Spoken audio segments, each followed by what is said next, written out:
Hi everyone, welcome to Calon Dulur.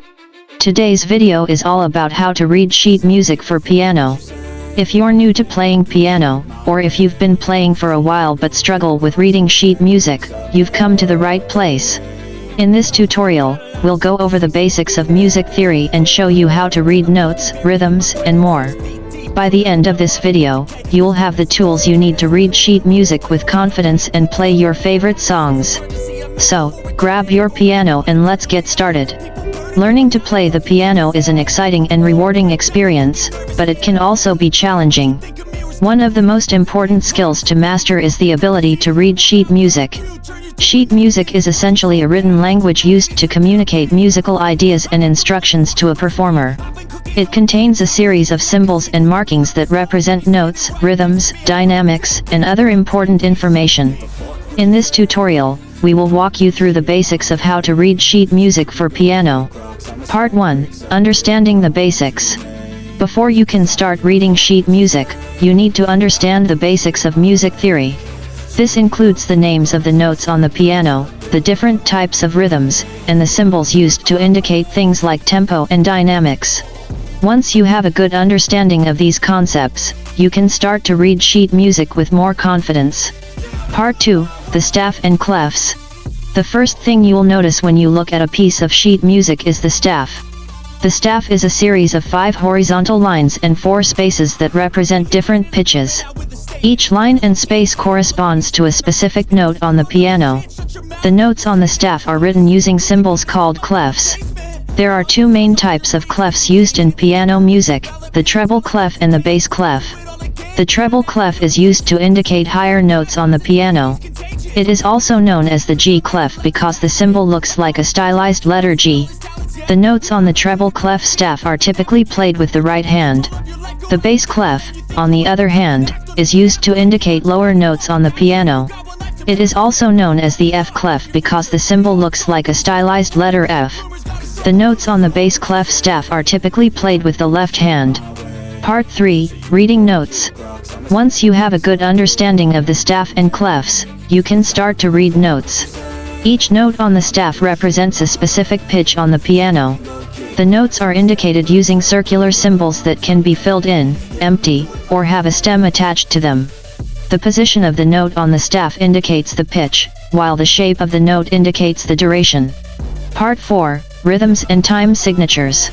In addition to notes, sheet music also contains information about rhythms and time signatures. Rhythms refer to the way in which notes are played, including their duration and timing. Time signatures indicate the number of beats in each measure and the type of note that gets one beat.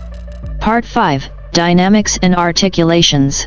Sheet music also includes information about dynamics and articulations.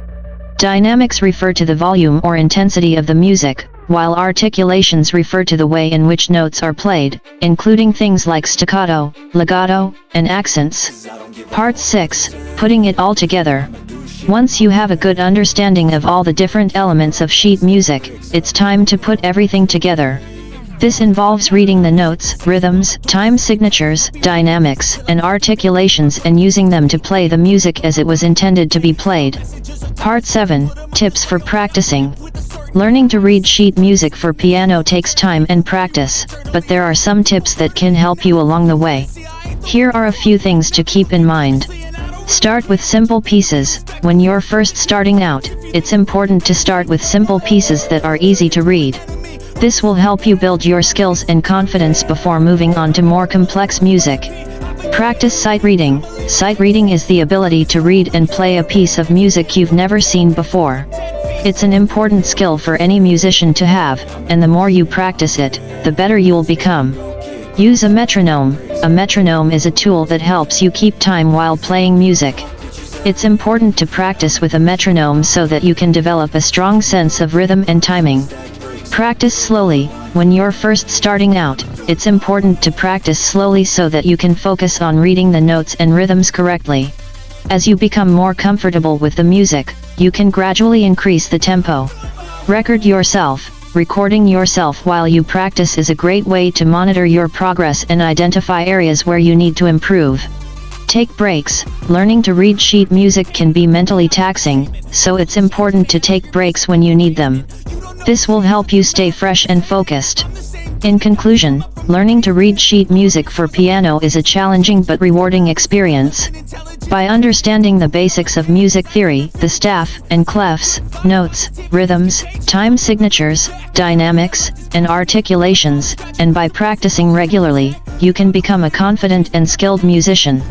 Whether you're a beginner or an experienced pianist, there's always room for improvement, so keep practicing and striving to improve your skills. And that's a wrap. We hope you found this tutorial on how to read sheet music for piano helpful. Remember, reading sheet music takes time and practice, but with the right tools and techniques, you can master this important skill. Be sure to practice regularly and don't get discouraged if you make mistakes along the way. Keep pushing yourself and you'll see progress in no time. Thanks for watching and we'll see you in the next video on Calon Dulur.